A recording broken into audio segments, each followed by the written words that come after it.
Rise and shine, everybody. It's time to wake and bake with Craig Reed and Griff Martin.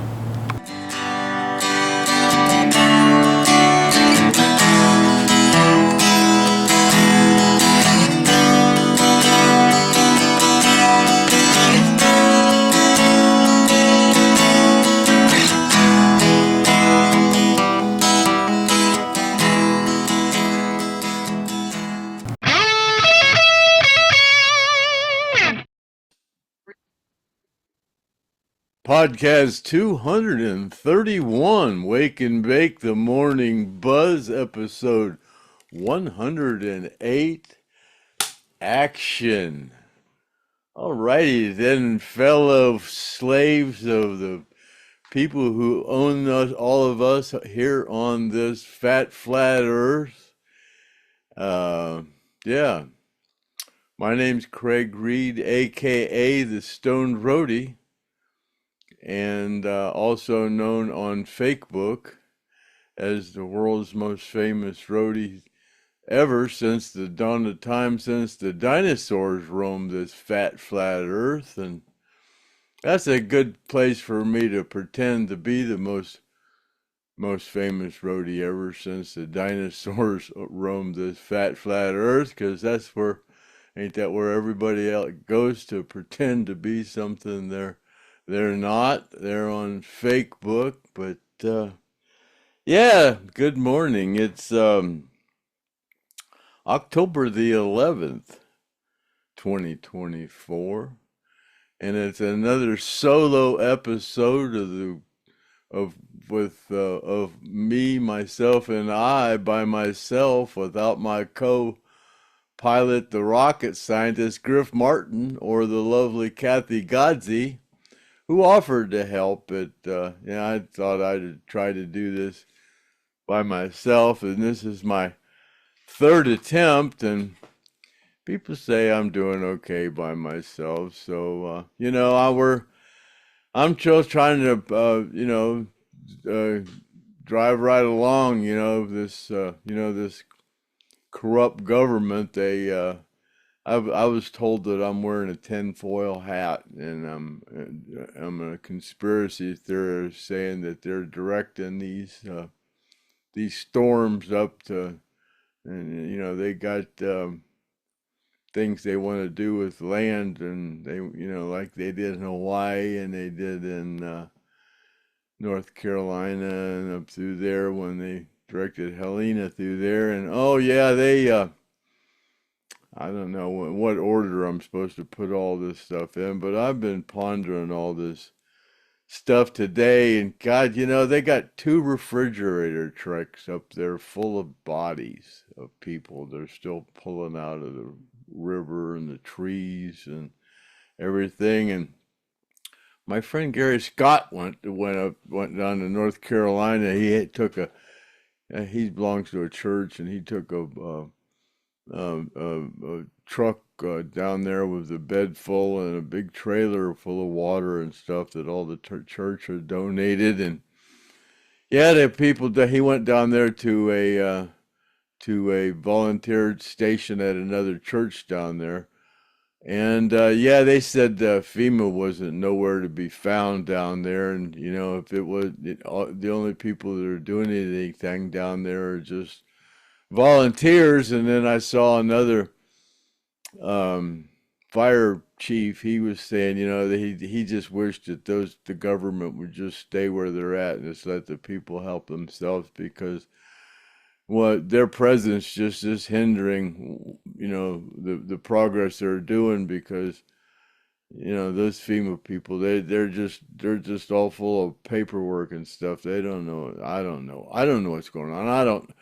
I can't pretend to know what's going on down there, because I don't know. It's like you people telling me that the earth is spherical, and you're willing to bet your life on it, and you have no idea. So we're driving down the same road, me talking about what's going on down there. But yeah, I hear, from what I hear and see on the podcast and stuff that we're able to get now, which we weren't able to have this kind of news before. We had to listen to mainstream news, and if you listen to mainstream news, so old Sleepy Joe, he's blaming all this on Mr. T.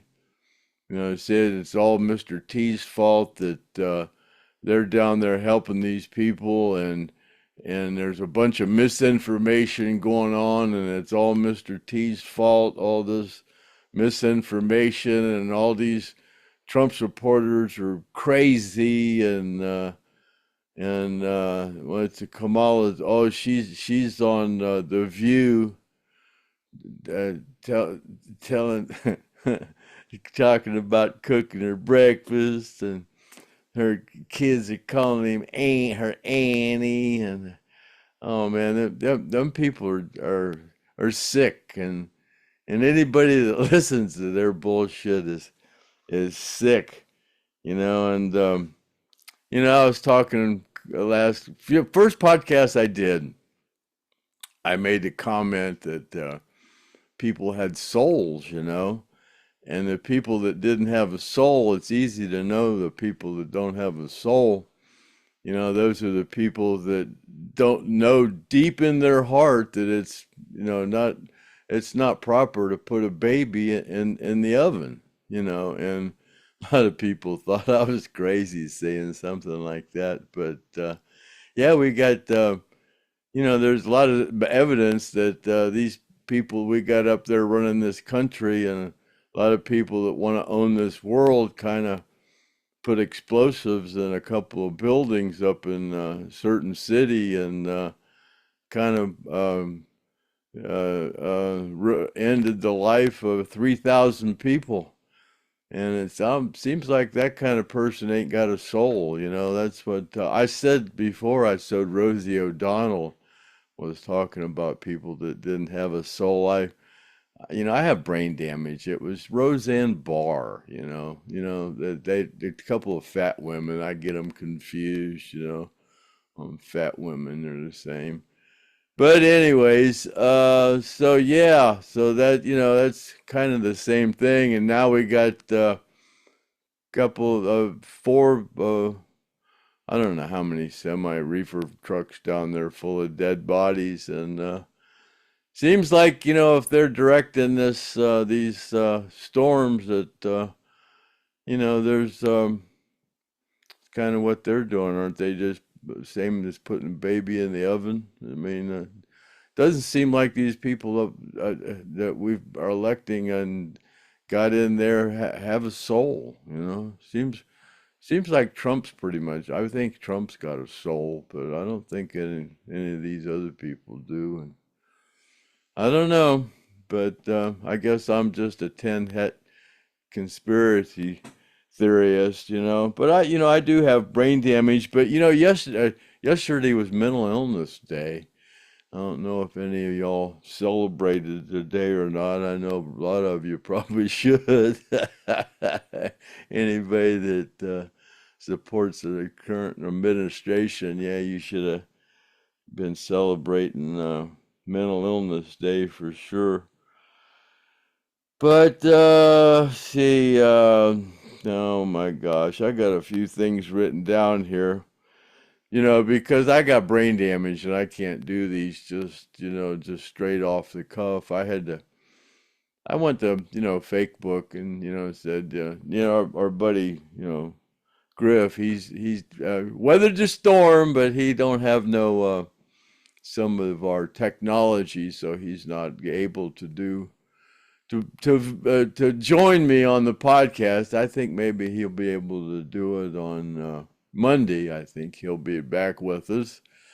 And yeah, if you watched the last podcast, I was talking about editing some stuff, and I went to put it in my editing software, and it said I needed to update it. So when I updated it, it just screwed the whole thing up, and I lost it. And I had to go into my call my computer guy, and they set up an appointment. So I got in there yesterday and got my got him to get it loaded back up in there for me. Boy, that guy saves me all the time. He was saying, "God, there's something eating up so much space on your computer. It's only a 1 terabyte drive." So he was telling me he could put a 2 terabyte in there, but it wasn't necessary yet. But I said it's probably my flight simulator, and he said, "Oh, I didn't know." But yeah, he looked all in it, and he goes, "Yeah, that's what it is. It's your flight simulator." Man, I don't even have all the stuff they got in that flight simulator in there. They got cities and stuff, and I don't want to really care about, you know.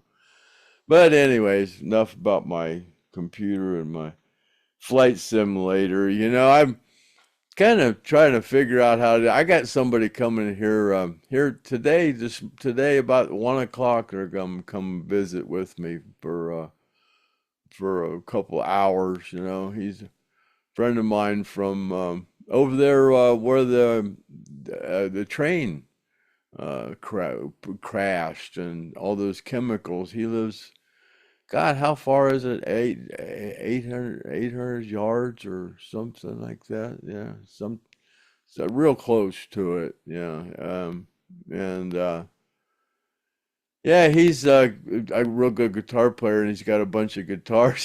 He's the guy that actually had me carve my name in an old Telecaster he has.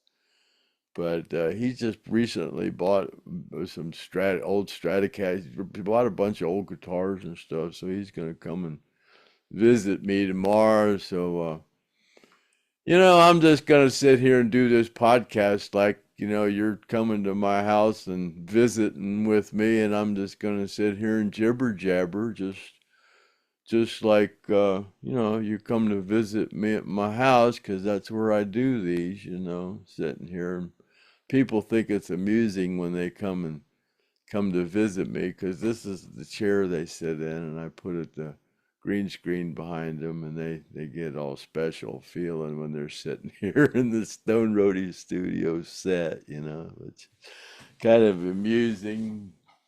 But yeah, I could pause that with this while I take a couple hit of coffee and stuff. But like I said, I'm just gonna act like you just come and visit me at the Stone Roadie studio here at my house here in Akron, Canton, Ohio. That's where this happens at. So this is where Lynyrd Skynyrd's actually been in this house. I've lived in this house since I was 8 years old.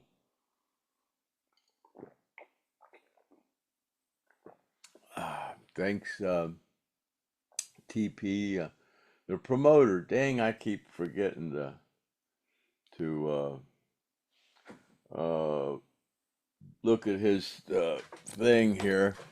Oh, and by the way, this show, Stone Roadie Show, is brought to you by Wheaties, Breakfast with Champions. Yeah, and my buddy Don from Arizona sends me all this cool stuff like this. So yeah, brought to you by Wheaties.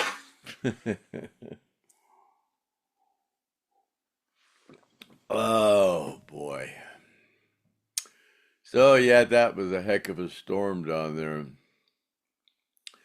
in Texas. I have some friends down there, and heck, my sister said they just got a little bit of rain, you know. And she lives in Beverly Hills. That's a little bit inland, but Griff said it wasn't too bad for him. My other friends down there, she said it blew in her screen, and a lot of stuff was in her swimming pool. So,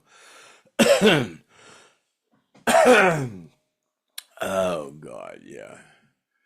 So, anyways, I know she was telling me she's got that swimming pool. She never swims in it because she lives in down there around Longboat Key and stuff, and there's a bunch of Airbnb people that are there, and you know, she doesn't have that big of a lot, and I guess they can see right in her swimming pool, and she doesn't want all these people looking at her in her swimming pool.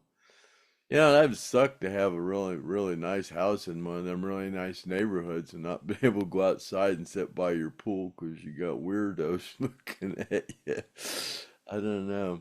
I got a lot of privacy here in Ohio. I don't have no neighbors or nothing, so I'm lucky in that aspect. Lucky in a lot of aspects. I just got that brain damage, and I could have been born a little better looking, but you work with what you got. At least I'm not fat. I used to be fat, and so I know how to deal with humiliation when you're fat, you're humiliated, but you don't want to admit it, but you don't want to face reality because if you admit it, you will have to recognize the fact that you're humiliated or whatever. I know that's what I was when I realized I was fat. I was pretty humiliated at the fact I let myself get like that, and it traumatized me. I know. I guess you can tell there's something wrong with me. People say that you have a problem. All you want to do is talk about obesity. I say, yeah, I'm on a mission from God. I'm trying to kind of wake people up and go, there's a better life. You're lucky to be here and be given a healthy body, and to destroy the one you got's pretty pretty mentally ill. I mean, I want to talk about that. I should be dead. All my friends are dead. I guess they were all mentally ill. Well, they were known as a pretty rowdy bunch of guys. I guess I've been married 5 times, so I guess that kind of proves I'm not all there, I guess. So, anyways, I don't know.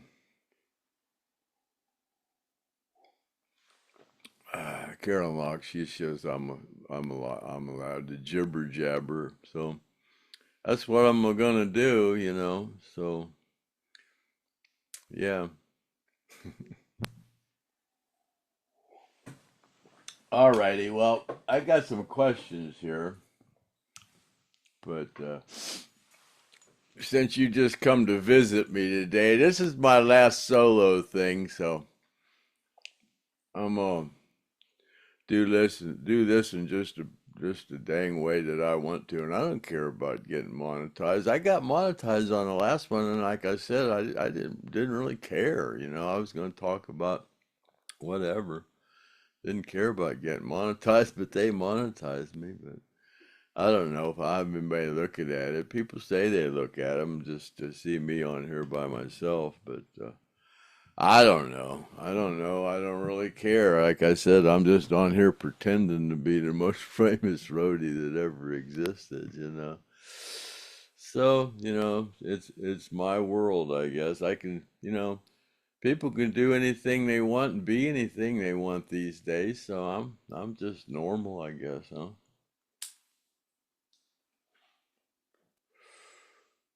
I did it my way. Oh, well, yeah, I got some questions here. A lot of people want to know how Griff is doing. Oh, yeah, I didn't look at the moon last night again. I forgot about that. I didn't see the moon. They said the moon disappeared for a couple of days. I still haven't broke out that telescope. I'm too damn lazy to put it up and take it down. The thing's so big. But oh well.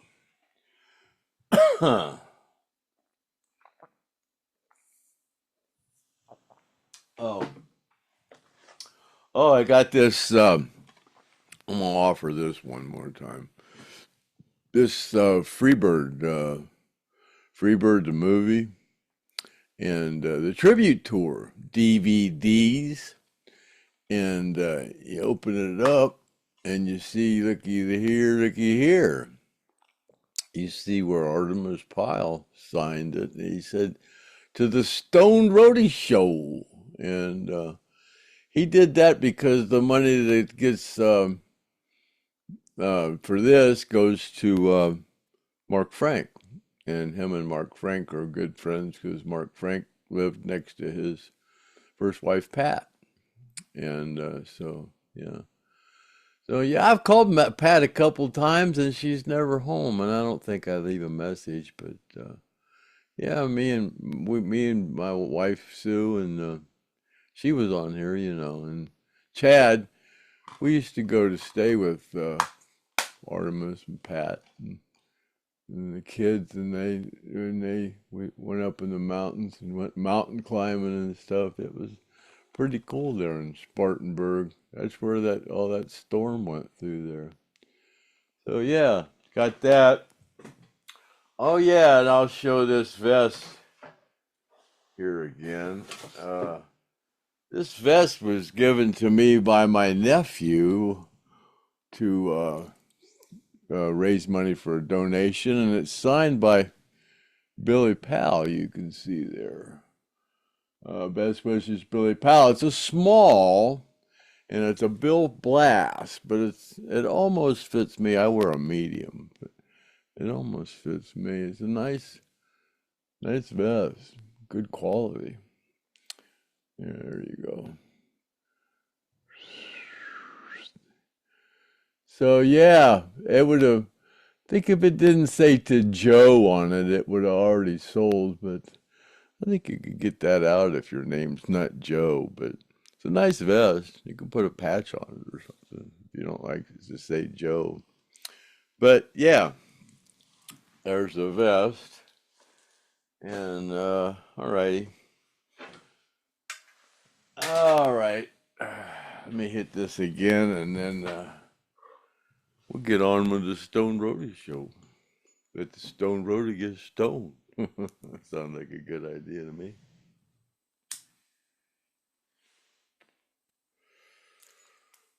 Oh, I did that last week, and they didn't seem to mind. I thought that was what the problem was about not getting monetized. Oh, I have this here. I should show this too. My friend Chris Eldridge. Yeah, he donated another $50. He's donated $460 here for this round of donations that we send out these people money. He wanted that $50 to go to Gene because Gene's having some medical issues at this point, and right now. So I'm sending him some money. Didn't want to send it down there because he's right in that tornado or that hurricane path, and I was going to send it down today, but I thought I'd wait and see make sure it didn't go to a post office that's flooded or whatever. I don't know exactly, but I'm gonna send it out here today. Here we go. Let me see. Yeah, I felt bad. I was stumbling through these things. I've made the letters a little bigger. I can read them now. I felt like a derelict on here, trying to read these things. And I was telling Griff, he goes, I do the same thing. He said, I can't see those. He said, I have to rewrite them by hand and then I can read them. I said, but I haven't read these. I mean, I copy them. I copy them and paste them and make the words. I made the words a little bigger, but I kind of got the gist of a couple of them. Read a couple of lines on them, but yeah, I didn't read them all. There's quite a few here. Jeremy Murphy. Oh, you know what? I got something else that's been bugging me. Before I get into these questions, like I said, I lost a lot of weight. Yeah, I'm gonna talk about fat people again. No, I'm gonna talk about food in general. This will be my monologue. I'll talk about food in general. It's all poison.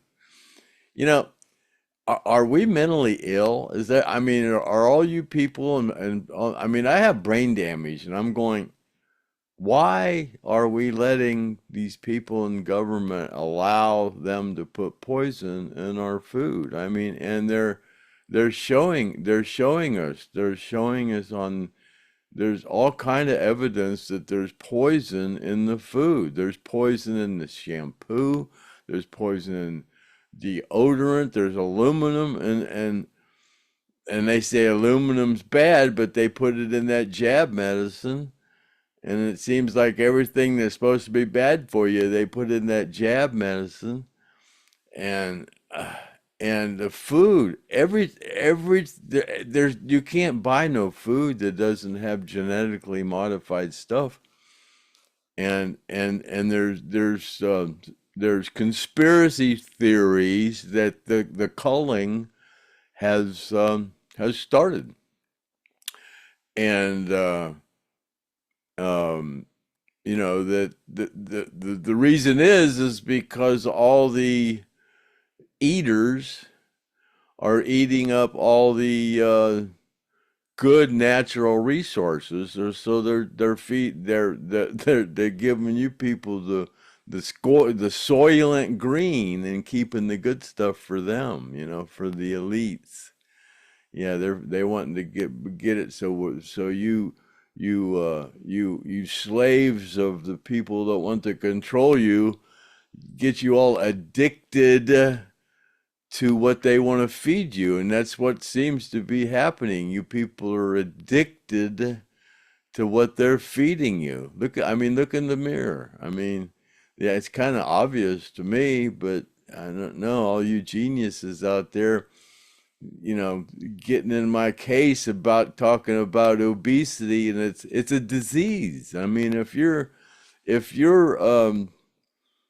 defending or promoting a disease, you're mentally ill, man. I mean, seriously. I mean, it's common sense. I got brain damage, and it's common sense to me. I don't know. I think I was born before, and I've been here before, because when I went to school, I wasn't interested in anything they were saying. I think I knew it was all bullshit, and like I've been here before, and I knew that the history they were teaching in school was just a bunch of bullshit. It's just a fairy tale, and it seems like I was right. I mean, everything's just a bunch of bullshit. I mean, you can say what you want about me. When I tried to read the Bible, I said, man, this sounds like a kid's fairy tale. And it seems like some of it's seems like they say a lot of the stuff that's happening now is biblical. And I've not been a religious person in my whole life, but lately I'm kind of maybe turning into a self-proclaimed disciple. At least on FakeBook, I can pretend to be anything I want to be on FakeBook, but like I'm the most famous roadie. But yeah, I mean, there's some weird stuff happening, and a lot of it's kind of biblical. Even some stuff that has happened to Mr. T and come to save us all. What happened to him not getting shot is almost what do you call it? What I say? Oh, I hate it when that happens. Oh, poop. Oh, whatever. Don't matter. Divine intervention. See, it's in there. It just gets lost. It happens. When you get older, it's hard, your mind it doesn't really often want to tell your mouth how to say what or your mouth does, I don't know. You know what I mean. Maybe you know what I mean. If not, well, one of these days you'll get old and you'll find out. Maybe if you don't get too fat, you'll get old. People that are fat don't get old anymore, but oh well, do what you want. All right, Jeremy Murphy. How did you and Griff first meet? Was it a chance meeting? Like what happened with you and Skynyrd? Okay, I think that's two different things. Me and Griff, I've told that story before. Uh, Griff met Gene Odom, and through Gene Odom, he met Joe Crimp. And Griff was with Joe Crimp, and Joe Crimp said they were somewhere, and Joe Crimp said, "I wonder what Craig would say about those fat women," because they were somewhere and seen some fat women, and Griff said, "You mean that guy on FakeBook that talks about fat people all the time?" And Joe Crimp said, "Yeah, man, he was a roadie for Lynyrd Skynyrd." And and um, and Griff wasn't aware of it. But then I don't know. He wrote and said, "You write you write some funny things that I the way I feel." He said, "But I can't post that kind of stuff because I work with NASA and they kind of check your personal stuff, and I can't write." I think that kind of stuff, but I can't write it, He said, we kind of think alike, So we became, kind of friends, and then it got out that we were kind of friends, and he said, "Man, a lot of people know that I talk to you often, and they're always asking me, asked you a question." And I was approached by um, um, Music Explorer magazine. And I tell this story all the time, but I say stuff. I got questions on here that I've covered in the last couple of podcasts, but I'll tell them again. But I got called by Music Explorer magazine, and the guy wanted to do a podcast, and I goes, "Yeah, I don't know." That was at the time when podcasts were kind of like new, and I had a friend that was wanting me to do a podcast, and he was wanting me to get a microphone and the cameras and all this stuff, and he ordered all that stuff on Amazon for me, and I canceled the order. I said, "Man, I don't know." He ordered a board and all kind of stuff. So then about a year later, this guy wanted me to do it. I goes, "Oh, what do I need?" He goes, "Oh, just get a microphone and a camera." He goes, "You can get a ball, one of them balls." He goes, "It's an all-in-one thing." So I got one, and I got it, and it was horrible. My voice, it sounded, it didn't sound nothing like me, and it was just cheap. So I sent it back and got a good camera and this microphone. And then after I did that, uh, the guy got COVID and couldn't do it. He was in the hospital and stuff. So I told Griff, I said, "Man, I bought all this stuff, and now the guy doesn't want to use it." But I said, "This is good stuff. I'll just hang on to it." So so Griff said, "Well, I got a microphone and a camera. I got people that ask me questions to ask you." I said, "Well," he said, "Why don't you just let me do an interview with you?" I said, "Yeah, okay, we can do that." So we figured we'd do 10 or 12 of them, and that'd be that. Then we started doing more, and I goes, "God, maybe after we do a dozen of them, if we do some more, maybe I'll know what I'm doing." And we did a dozen of these things, and I was just disgusted with myself, so I quit doing them.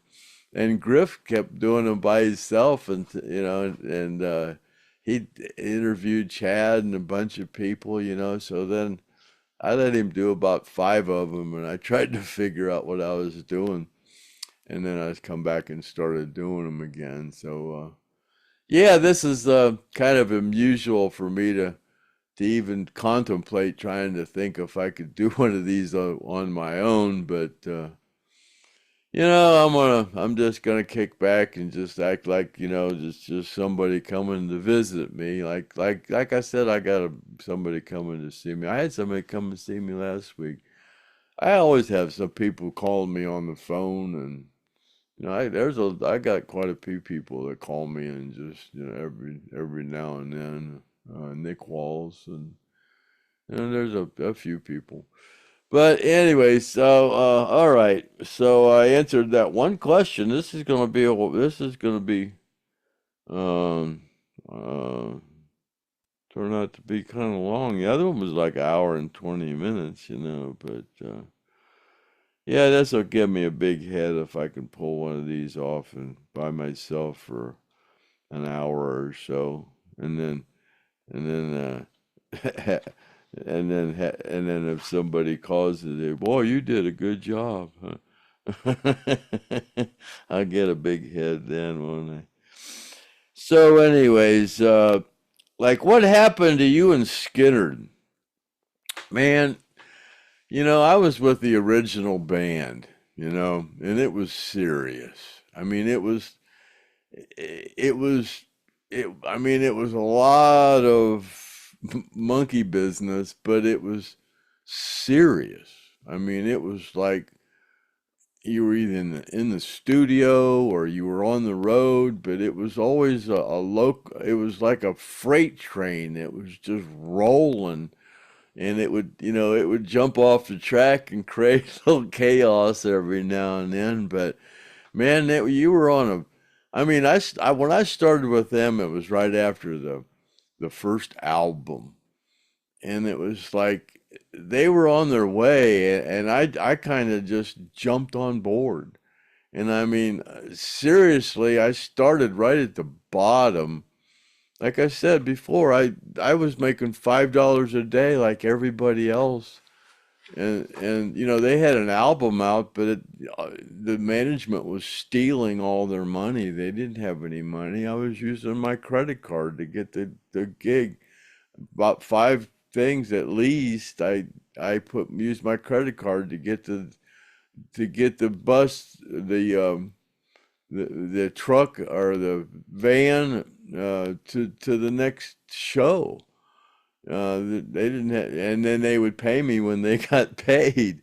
But yeah, it's true. I mean, I think my first paycheck, I made $87 for a week. It was like $115 a week, and it was like 87 when it cleared. I think that was 74.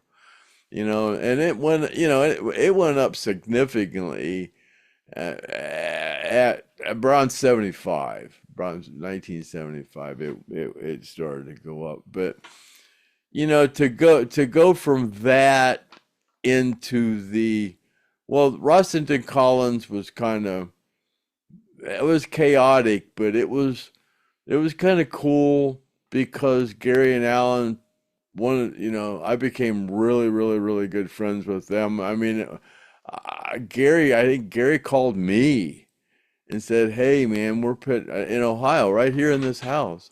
Called me and said, "Hey, man, me and Alan are putting together a band back together. You gonna want to come with us?" And I says, "Well, who all's in the band?" He goes, "Well, so far it's me and Alan and you." And I said, "All right, I'm on my way," because they needed somebody to put it back the way it was, all the equipment and everything. They needed somebody that knew everything about everything, and just so happened I did at that time. So I went down there and I kind of put it together. And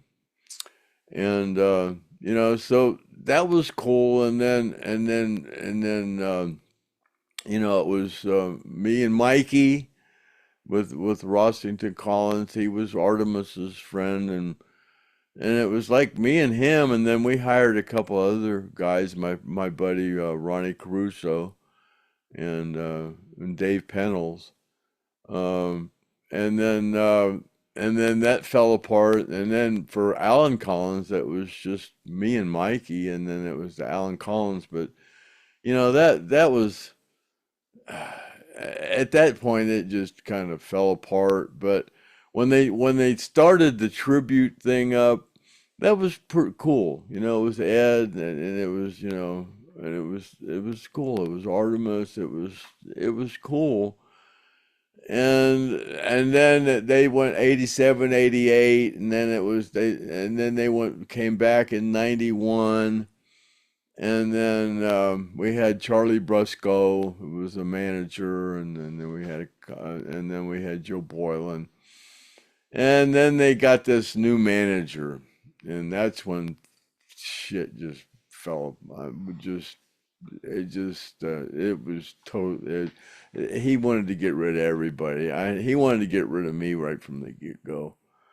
And Gary, me and Gary were close. Me and the whole band were close, and he couldn't do it because I was so. Leon said, "Man, if they ever screw you over like they screwed other people over, so I'm just gonna quit." He said, "We'll just go off and you can manage the Mixed Nuts." He was gonna start a band called the Mixed Nuts, and we would sit in the back of the bus and laugh about it. We could go, yeah. The first album would be called Assorted Nuts, so or Sorted Nuts or whatever, So yeah, but it just, and I came down with hepatitis C. I was taking this medication, and it made me crazy.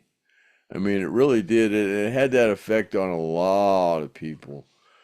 But the fact that I was also an alcoholic and I was doing all kind of cocaine and everything else, I mean, Valium, whatever, I did it all, everything,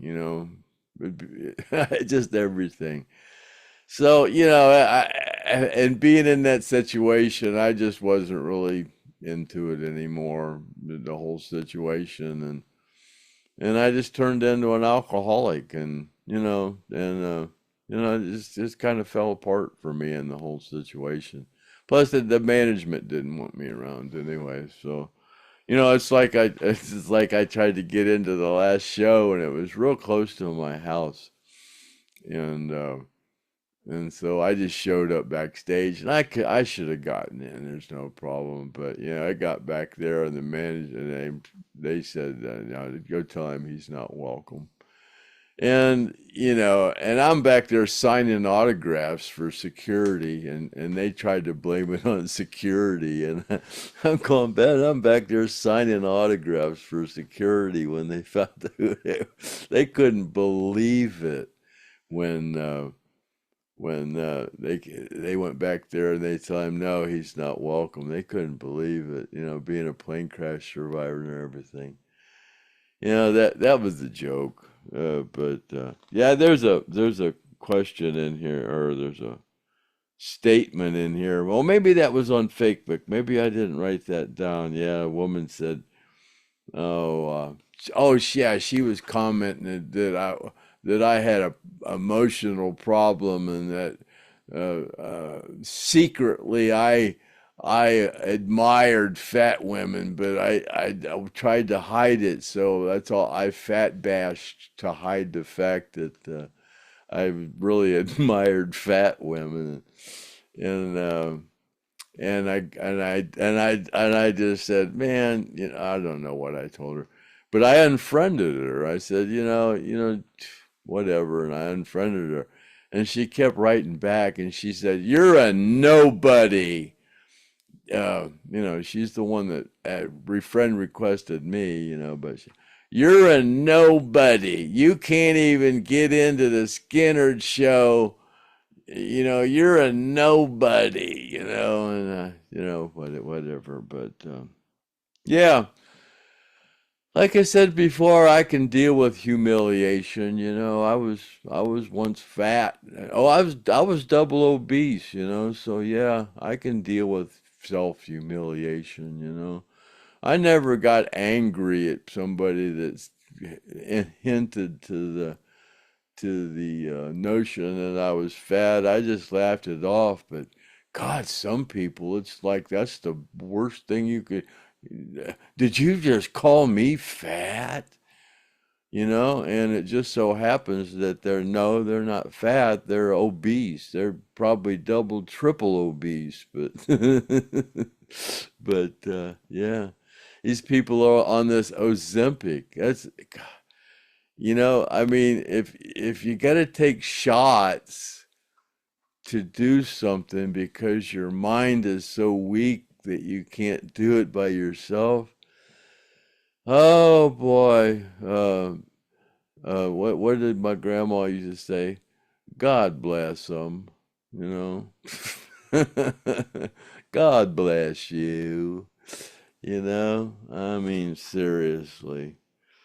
But anyways. By the way, how's Griff doing in the wake of the current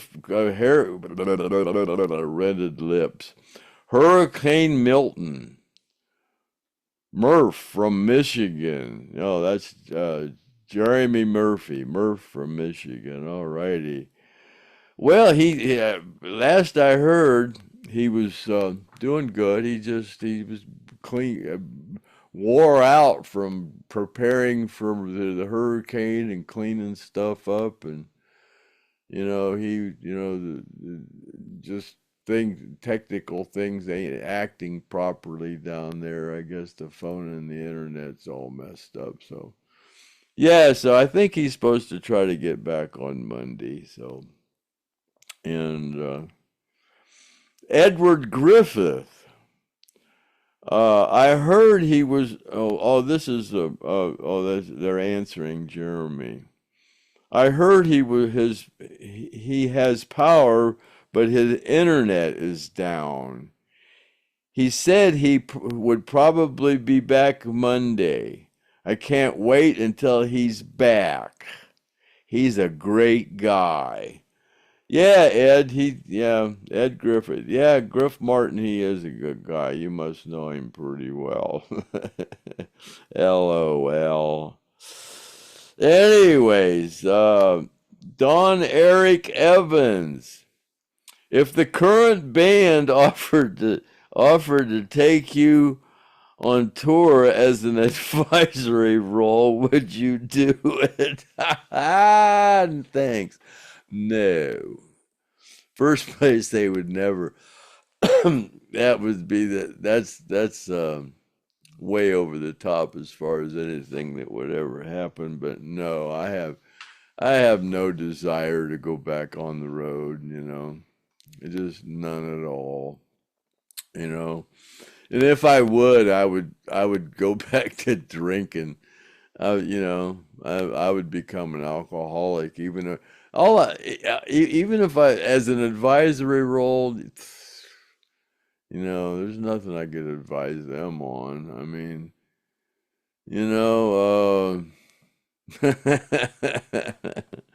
that's just far too far for me to even contemplate how to answer that one. Okay, same guy, Don Eric Evans. How did the band set up their artist amps? Normal, bright, series, or parallel input jack? It was in normal. That amp is extremely fickle. I can get it close to their tone with my 1976 artist amps, but any advice you could give that would be graciously appreciated.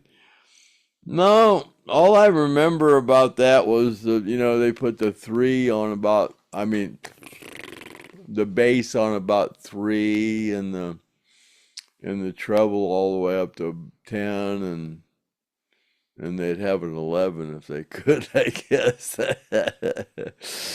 And what else there? The preamp all the way up, and they'd turn it up or whatever. But that's all I know. Yeah, they didn't use any pedals or anything. Okay.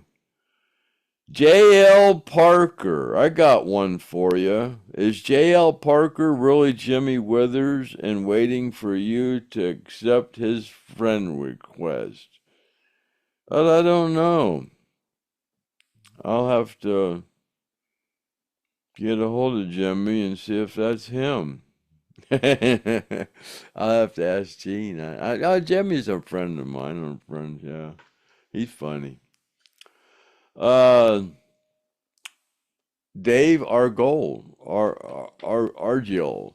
Dave's the that's Dave the disciple. Yeah. When will my power be restored? I don't know. It's probably on. I don't know. I don't know. I don't know. I think you wrote this about, I don't know, what time did I put this up? You probably wrote this about 6 or something like that, p.m. last night. So I don't know. Danny Barron, how's Griff and Gene and Leslie? Well, Griff is, we already said him. Gene, I'm not sure. He was kind of like right in the path. He was, and Leslie, I'm not sure at all. Don Self, I've always thought about when Ed left and took a couple weeks off and then was replaced by Steve Gaines. How did the rest of the band react? Did anyone stick up for Ed? Well, Don, the Ed quit. I mean, he didn't just take a little time off. He actually left after him and Ronnie got in a fight. And then it was probably a year till Steve Gaines came aboard. There was quite a distance in between there. Rob Tennis, do you have any JoJo stories? Oh, let me think about that, and I'll come back to that one later, maybe.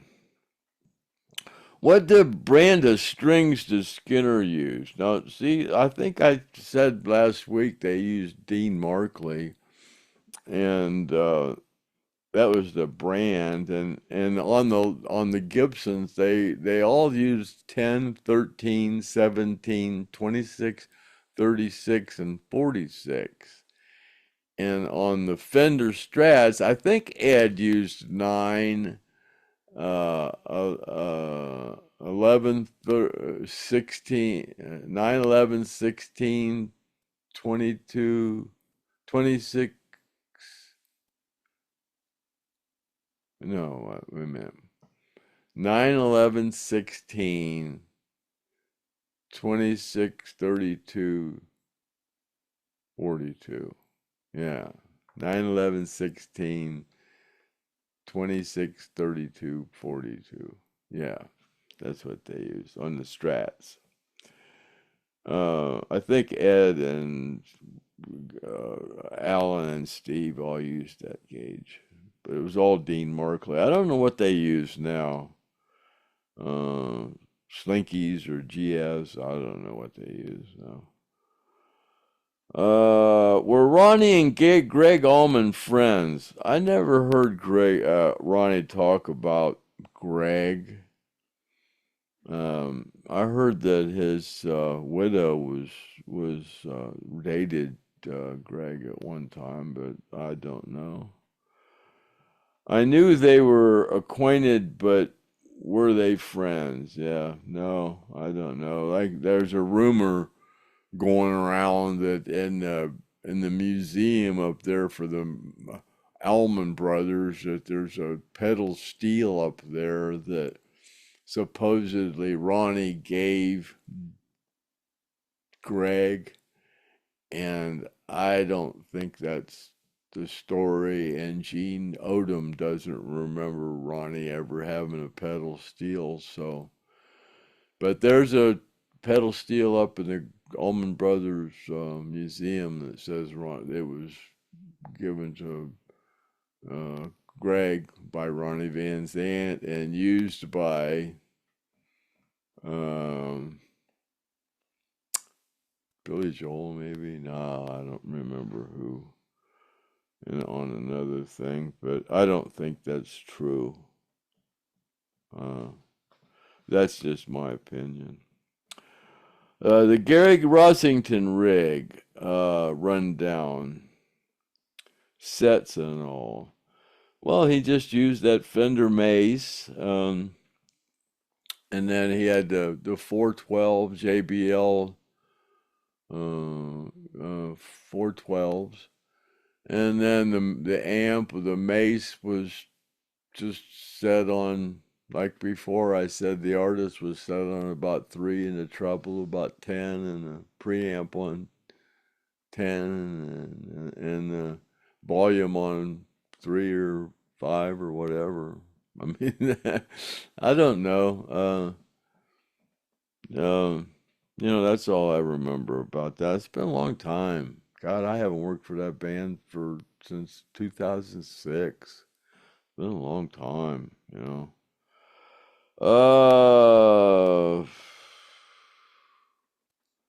All right. Ed Coleman III, are you ready for another call in the call to Biker Inner Circle Radio? Oh, a call in. Are you ready for another call in to Biker Inner Circle Radio? Oh, I did an interview with them, Biker Circle Radio. Yeah, I'll do another one of those. Yeah, Ed Coleman. I'll message you. We'll set something up. Yeah, those are fun. I listen to your stuff every now and then. John Stoling. I thought a good fundraiser for our survivors would be a meet and greet the STONED Roadie. I hope to meet and burn one with you sometime, Craig. Well, I wouldn't be up for something like that, a fundraiser like meet and greet to meet me and raise money. That's not something I'd be up to doing. It's I don't know. That would seem a little weird to me. But let me ponder that a minute. I'm gonna hit this bowl while I think about that. That one kind of, this fame thing doesn't sit well with me. I'm just a roadie. This whole Lynyrd Skynyrd phenomenon, me somehow being the world's most famous roadie ever since in the dawn of time, since since the dinosaurs roamed this fat flat earth. I don't know. It's funny, it's amusing, and I'm sure there's a lot of roadies out there that go, that fucking idiot, but it's just a joke. But yeah, but nobody's kind of really contested it. I don't know. It's the fame of this band. It's not impossible.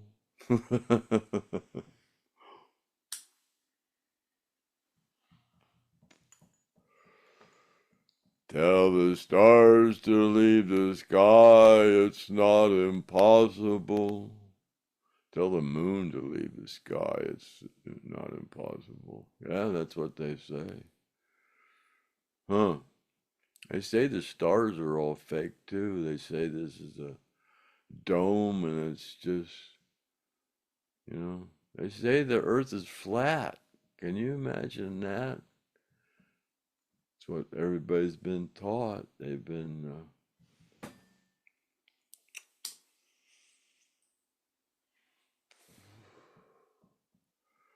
what do they call that word? Indoctrinated. Yeah, there you go. Indoctrinated. Y'all been indoctrinated. People don't want to admit they've been wrong.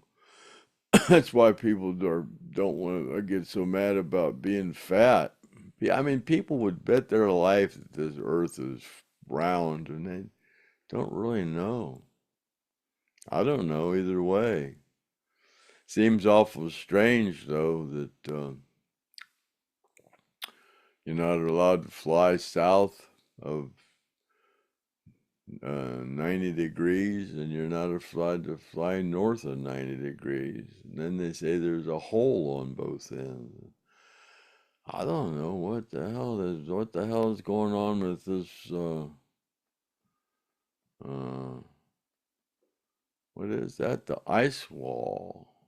Then there's that big mountain up there at the North Pole. It's supposed to be a magnetic rock. Black Rock is the name of it. Yes.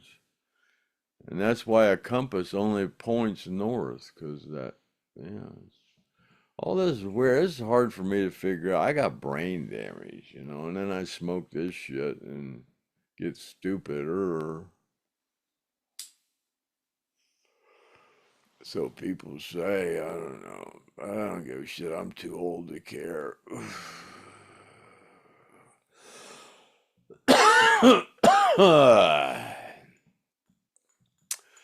So I'm glad you come to visit me this fine day in October. Heck, it's gonna be good. That memorial is next week, isn't it? The next weekend. Yeah, down there in Gillsburg, Mississippi. I went there last year. Yeah, that was fun. It's where we met Shelby, the stoned roadie. No, the stoned roadie. Oh, yeah, the stonette. Shelby Barrett, the stonette, yeah.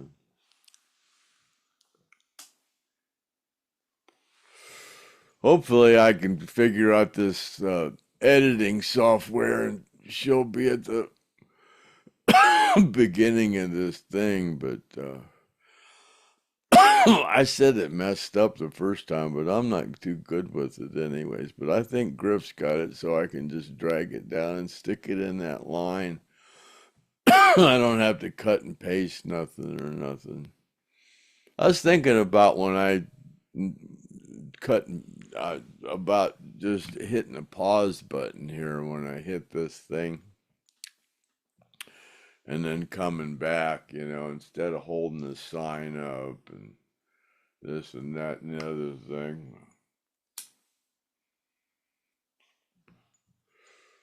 And then I just feel like it's just more comfortable just to sit here and just be me. I gotta be me.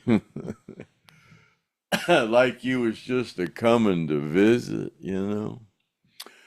Visit me here in Ohio, 50 miles south of the Rock and Roll Hall of Fame, about 10 miles north of the Football Hall of Fame, off of I-77. I live kind of close to I-77. I used to have fun on the CB. I'd sit here and act like I was in a truck. Where you at, you son of a bitch? I don't do that much anymore. Hey, there ain't many people on that CB anymore. I got a hams thing, but I'm not supposed to talk on the ham thing, so I don't. But I talk to some locals here around here when they're not calling each other stupid. And then one guy, after he's done calling everybody stupid, he thinks he's a DJ and turns on music and lets it play, and just a bunch of stupid shit. Calls everybody stupid and then does that stupid shit. Stupid is as stupid does.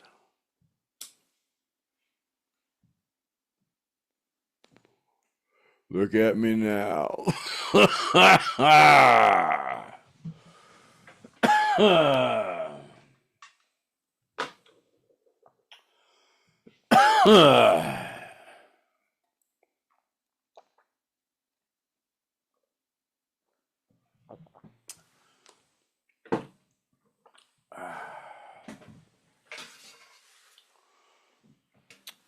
Brought to you by Wheaties, Breakfast of Champions.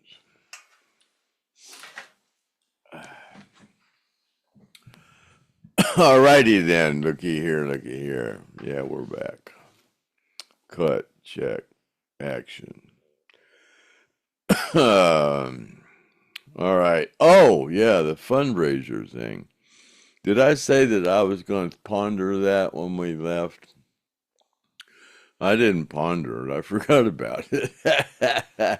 But no, that's something I don't think I'd get into. I could, I don't know where it would be done. David the Disciple, he sends me a bunch of pictures. Shit, I got all kind of pictures. Yeah, well, I got all kind of shit.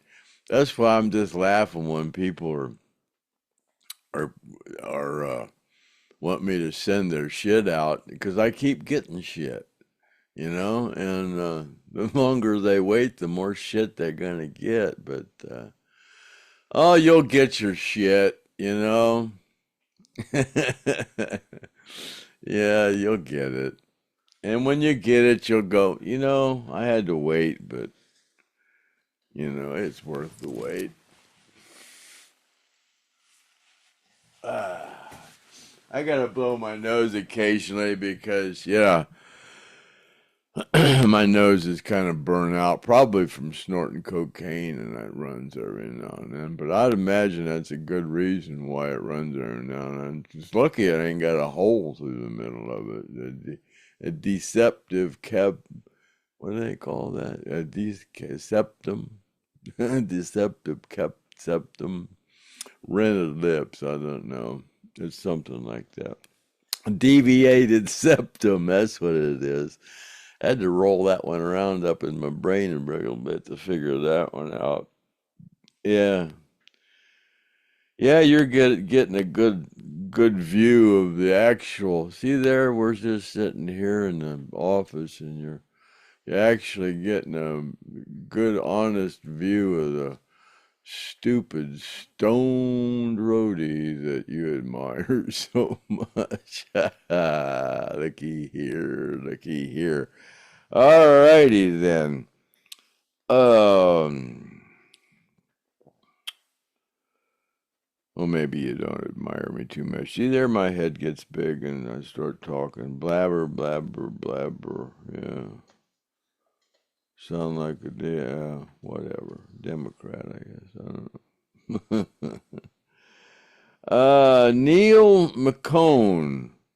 What was the reason Ronnie pulled the plug on filming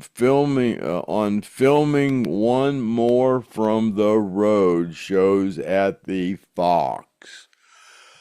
You know what? I saw that question when I was writing that because it's a real short one, so it wasn't hard to just go, so I read it. But I don't remember them ever conceiving of doing a film there. That was 1976. So that was prior to them, because if they would have used something, I presume they would use something like a beta camera, and that was before even beta didn't come out until um, 80, 79, 80. I think I got a beta.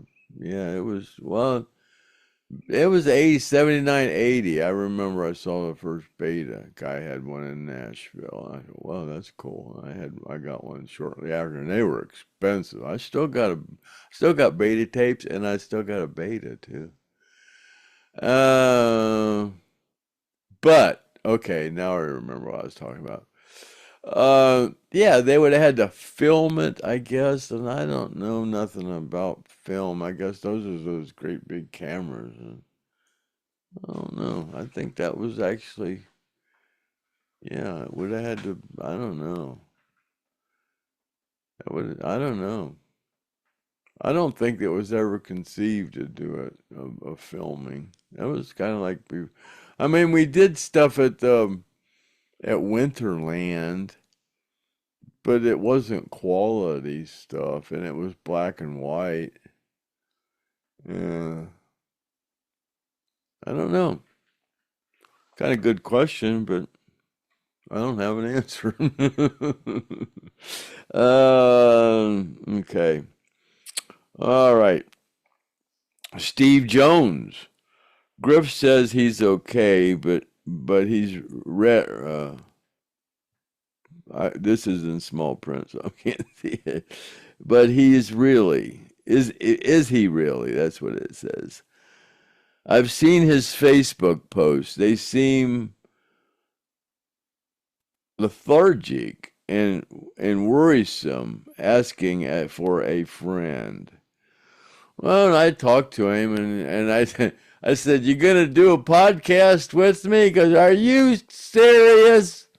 I don't have no internet and he said, I'm wore out, man. This thing, he said he filmed. I guess when he comes on Monday, if he comes on Monday, he's going to show us film his Griff Road, not on the road at home with Chris Martin through the hurricane, I guess. I don't know. So I'm not sure about that. I only talked to him. He was on in his car, and I had a real bad connection with him. He said when he gets home, he don't have a very good connection. Oh, that's what he said. Yeah, I didn't talk to him long. Sherry Padula, hey there, Sherry. When you and all the Skynyrd guys lived in Florida, did you guys ever have to ride out a hurricane? Any stories? Well, I rode out a hurricane with my friend Dale in Miami.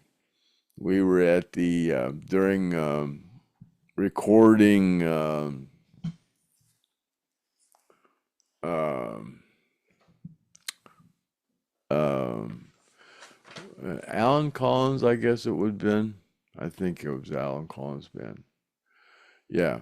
Well, we had a van, that white van, because yeah, and yeah, but him and I were on the bottom floor of this hotel, the Thunderbird, I think it was the name of it.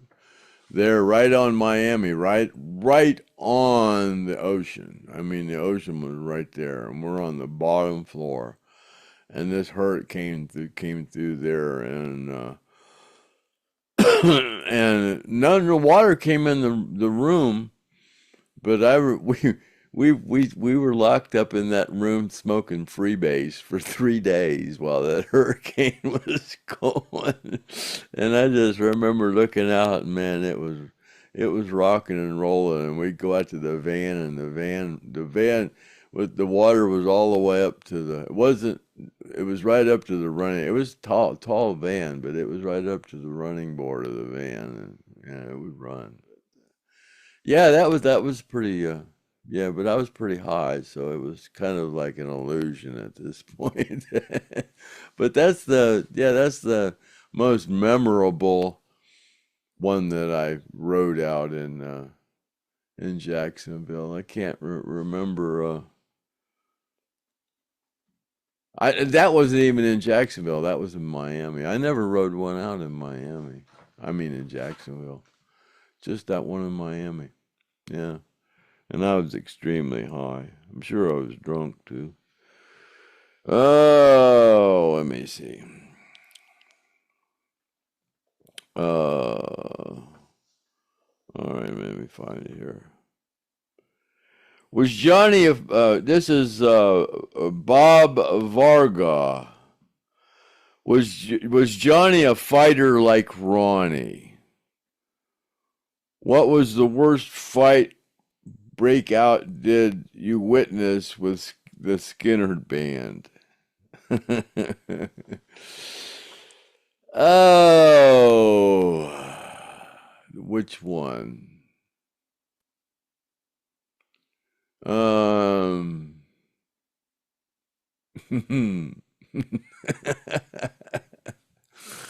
There was a lot of them. Trying to think of the worst. Let me think of the worst. I don't know. That's a tough one. You know, there's a lot of them that was pretty funny. The one where the sprinklers go, they were out and the sprinklers come on them. That was pretty funny. But I don't know the worst. The worst fight the band was in. Well, the one where the police one when they got the shit beat out of them by the police, that was definitely the worst. But between each other, I'd have to think about that one. There was a lot of them. But was Johnny a fighter like Ronnie? Johnny fought when he was drunk, like Ronnie. They had that similarity. I think Ronnie instigated more fights than Johnny ever thought about. Yeah, that's well, you know, well, Ronnie's known as the most violent front man or person in rock and roll ever. So, yeah, Johnny has in a seat. I wouldn't give Johnny that title. So no, he's not. He's not the fighter Ronnie was, I guess. Yeah, that's a tough one to beat, man. Ronnie's legendary, you know. Oh, that's a tough one, you know. Oh, TP. Hey there, TP. Yeah, thank you for the coffee there, TP. I enjoyed that. When you left the band for good and knew there was no going back, obvious there had to be some mental closure. I was ready. I was done. I was done. Yeah, I had no regrets. Never, ever, ever wanted to go back. It was, not with them or anybody. Because I worked for other bands, and I could have got a job with another band probably. But at that point, I was in no condition.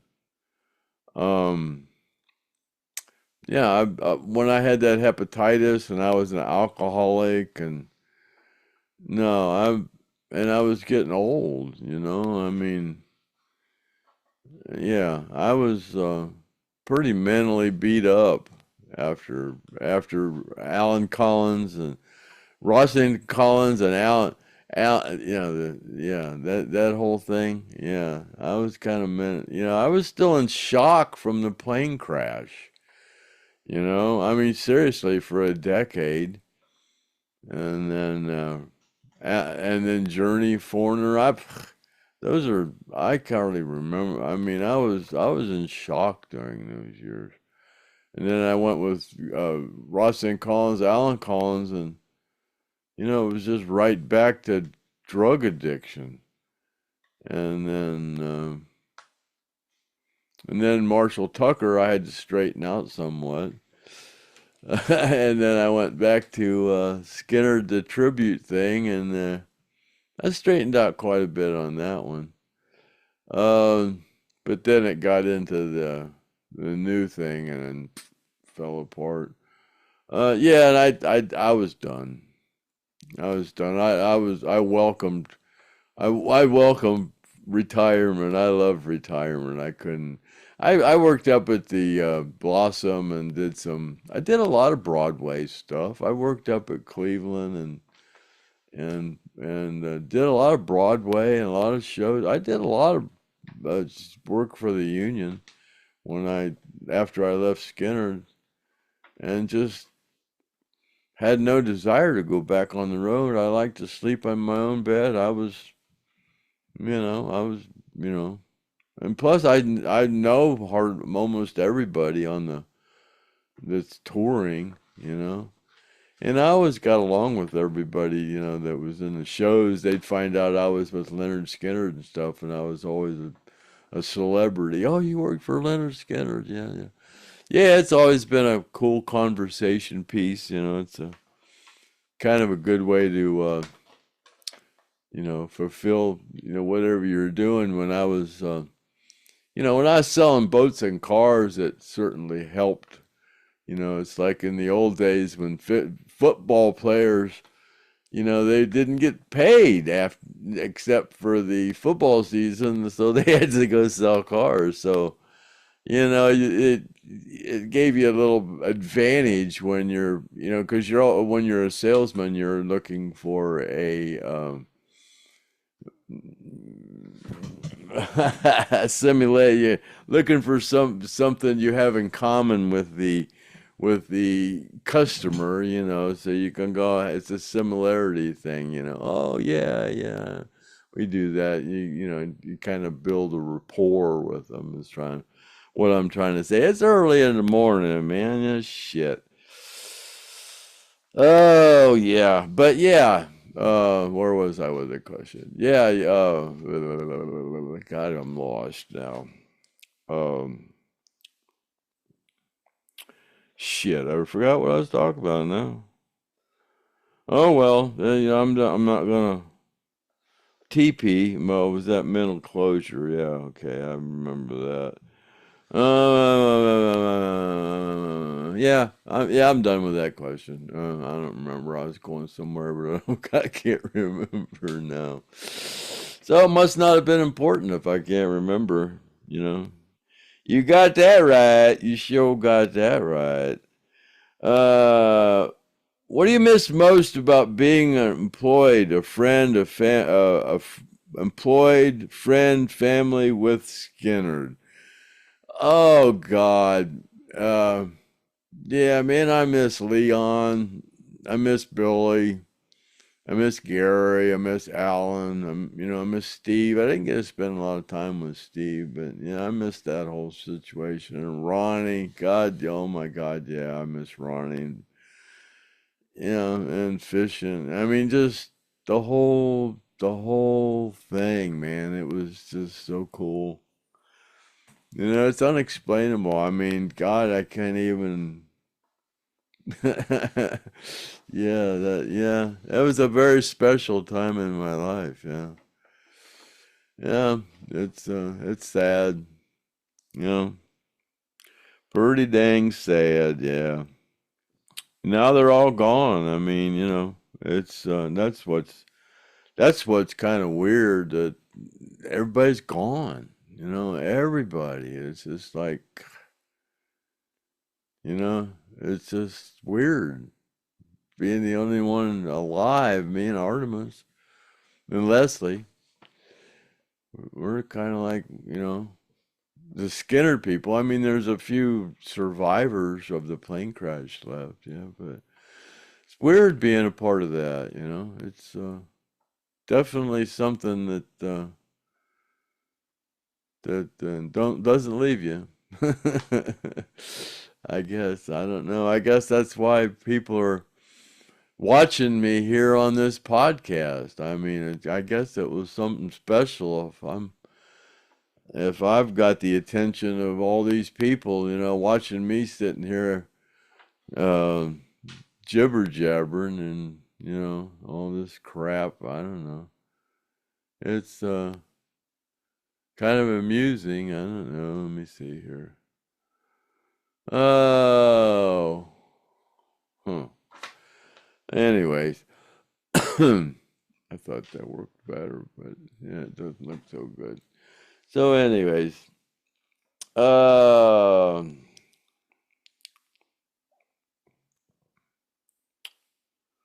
oh, where was I? Oh, I'm right down here. I change the page. Okay. Alrighty. Carol Locke. TP, that was a good question. Carol Lock again. Give a shout out to Crazy Kimmy. She doesn't see Facebook posts. She misses Griff. Oh boy. Let me see here.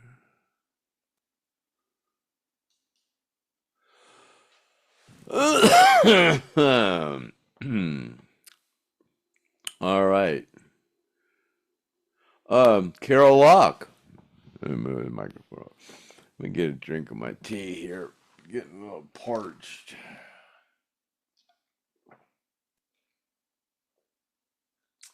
That looks like the outlaw and the hillbilly.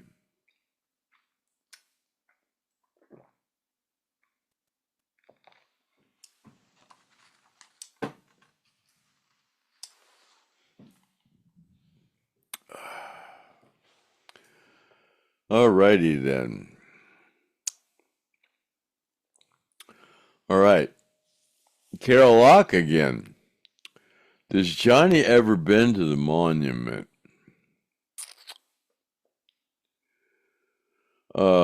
I see all sorts of posts of fake folks at the monument, but I never saw any of Johnny. No, I've kind of heard that Johnny doesn't really want anything to do with that monument, and I don't know why, but I believe that's what I've heard. I mean, I don't want to speak out of line, but I'm pretty sure that's the way he feels about it. But I don't know why. I don't know. Well, you know what? I kind of felt the same way for a long time. But it had something to do with somebody that was involved with the monument that was not a good person, and they had some people hornswoggled into believing stuff that they were saying, and they had a place on the board, so I wasn't real that was that, and the fact that it wasn't really at the place where the plane crashed.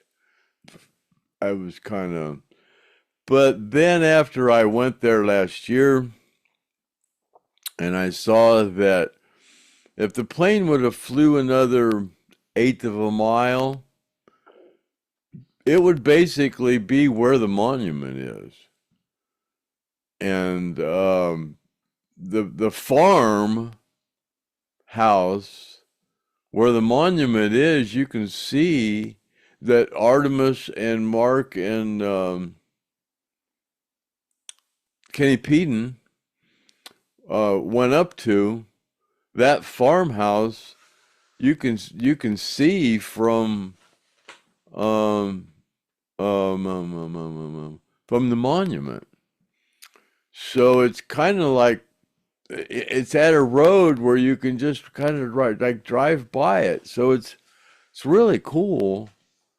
You know, if you kind of know that it's not really at the exact spot, but you can't get back in there. There's no roads or nothing. You can't get back in there. There's hogs and snakes, and it's woods. I mean, I don't know how they found us back there. It got dark, and I was back there in these four-wheelers, and I'm going, how did they find us? I was blown away.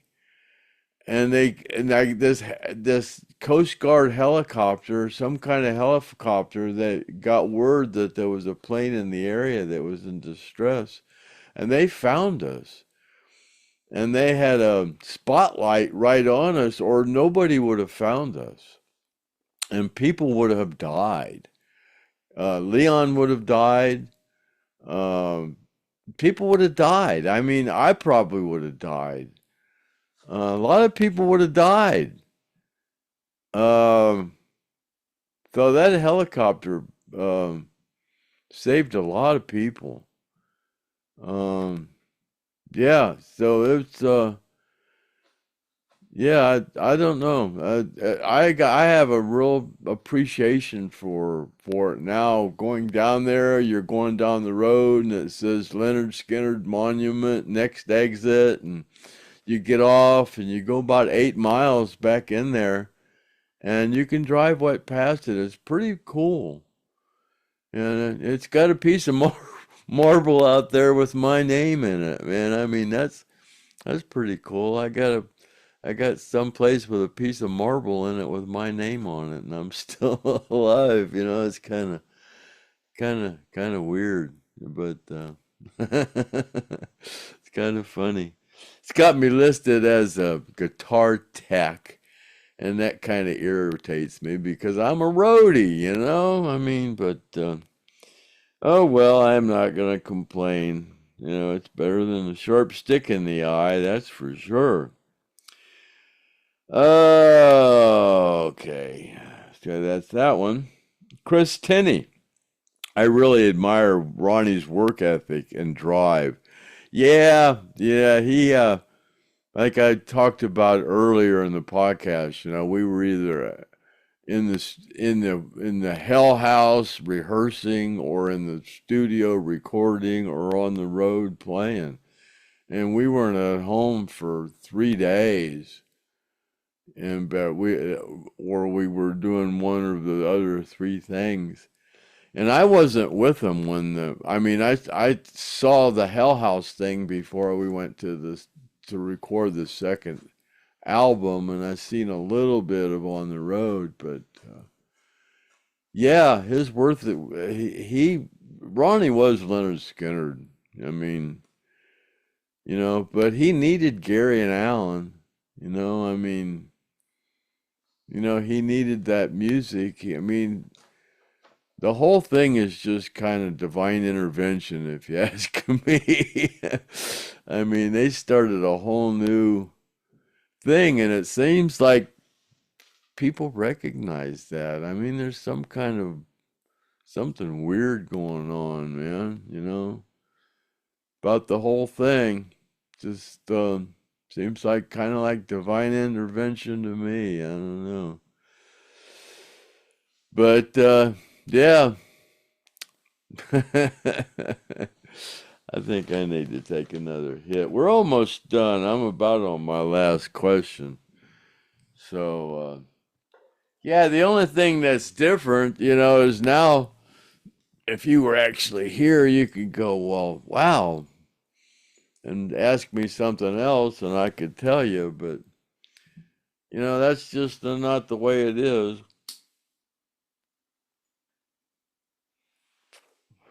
So, that's just the way it goes because we're not really live, you know. I'm kind of, you know. But, you know, come Monday, I'll have a co pilot. Tomorrow's Saturday. I don't think me and Kathy Gozzi got anything going on. She asked if I wanted some help. I said, no, I think I'll just try this on my own. Oh, and then last week I tried to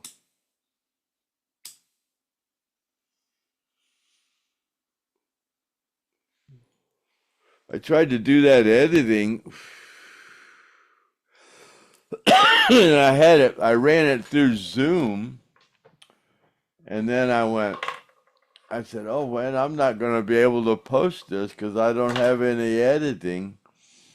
And then I thought, well, damn, I can just run it from Zoom right into YouTube. But it runs in standard definition. So, but the quality looked okay. I mean, but it was in standard definition. So, you know, but that's just the way it goes. But anyways, let me move myself over here a little bit.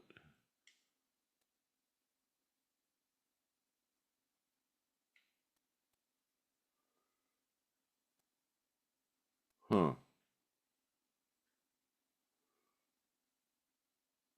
I got two different screens. I'm confused. So, anyways, yeah, working on technology here. Gary holding a hit. That's kind of funny, huh? That's at the studio at Riverside. Let me see. Where are we? Okay.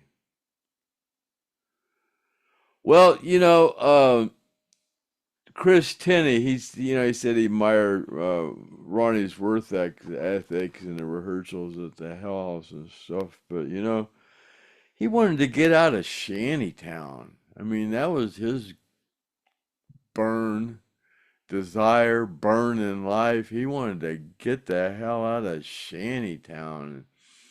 He tried baseball, he tried boxing, and he went, I guess Gene said he went and saw the Stones, and he goes, that's what I want to do. So, I don't know. That was his way out of Shantytown, I don't know what the whole deal was. But, divine intervention. um, What is a good story demonstrating his work ethic outside the violent reactions? Oh God, I don't know. I think I've already covered all that stuff pretty much. Yeah, I don't really have a lot to add to that. I had a couple of questions back here I was supposed to go back to, but I don't remember. But I should probably start editing this. It's getting early. I don't know how long it's going to take me to get this edited.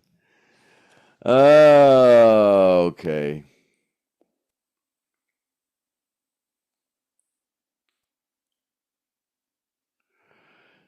Um,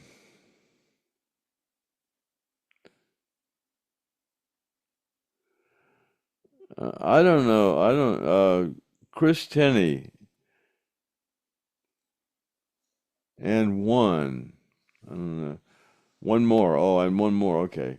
Did you ever see the look from Ronnie that your son Chad talked about when you had him for a while? I don't know what look you're talking about, but Chad and Ronnie were real close. I mean, they were Chad and Ronnie were real close. I mean, Chad, every time they were together, they were fighting and carrying on.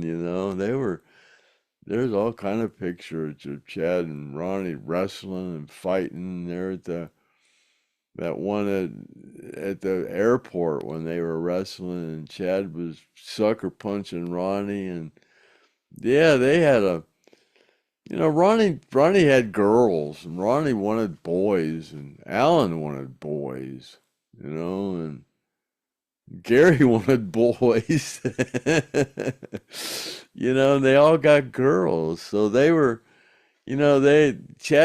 Chad, I saw a picture yesterday of Chad in a tuxedo. It was the ring bearer at the no the yeah the ring bearer at Billy's wedding to Stella. I mean, people were going, "Who's that little boy?" And they were, "Who's all these other people?" It was Dennis. Dennis. God, what was his name? Um, oh God, I can't remember. But anyways, yeah. Let me see. I don't think there's any more questions. So, anyways, yeah. I think we're just gonna call this a wrap, and want to thank y'all for for this show's been brought to you by Weedies. And yeah, this has been amusing trying to do a podcast by myself and here having a private little wake and bake here for, I don't imagine I'll be doing any more of these unless Griff has to take another. Dude, they got another hurricane coming through there, don't they? Yeah, I don't know. It's awful weird. We got some weird stuff that's going to be happening here in the next couple weeks. God, I think because of the scheduling there, it's happening something about Sunday. I guess there's only like 19 more days or something like that of actual time to vote or something like that, or till the election. I don't know. It's something weird. It's gonna be here before we know it, but it's gonna be chaos. It's hard to tell what's gonna happen between now and then. There's all kind of stuff going on, man. This thing down there in North Carolina and all that stuff, Bat Cave, back and that Rock Hill Mountain. What is that mountain down there? That whole area down there, and they're finding people in the trees. They're finding. I don't know if you saw all the rocks that were coming out of the hills, and it was crazy. The amount of water they said there was more water that came down through there than it goes over the Grand Canyon. I saw one guy that was in a trailer and he was stuck. One guy was in a neighborhood and he was sitting in front of one of his clients' house in his car going home. I guess he got caught in that tornado and he's on the phone and he goes, the customer's house roof just blew off their house. He goes, and his window busted out. It was crazy. I wonder if all those people were on that road trying to get out of Tampa. It was all blocked off. Bunch of crazy stuff happening, but if Mr. T isn't elected, we're all gonna be in some serious shit. And I'm sorry if some of you. I don't know how anybody cannot see it. It's God. How can you hate somebody so bad that you just want the country destroyed? I mean, all these people that are voting for them they're all insane. I mean, that everybody they don't know their sex. They don't know they're him, hers, and all these pronouns and oh man, it's some crazy stuff. It's almost like Sodom and Gomorrah, ain't it? Then didn't wasn't there something that happened where God rained down on people because everything was so crazy? I don't know. Seems like that was one of the stories, but seems like a lot of that, what was written, a lot of it was a book of Enoch or something. There's supposed to be a lot of. They took all that out. I don't know. It's awful strange stuff happening, But yeah, and this what is that thing called? The dome. What is that thing called? Oh, whatever. So, all right. I guess we're gonna call that a wrap. And this has been podcast 231 of the Stoned Roadie Show.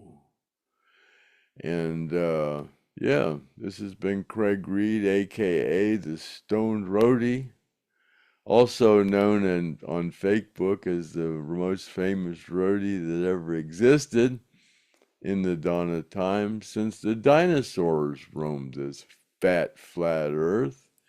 And happy trails to you, and till we meet again, and see ya later, alligator. And we're going to call that a wrap. Cut. And oh, God, I got to find that stupid button. Jesus. See you later, alligator. After a while, crocodile. See you later, alligator. After a while, crocodile. Craig and Griff will see you next time.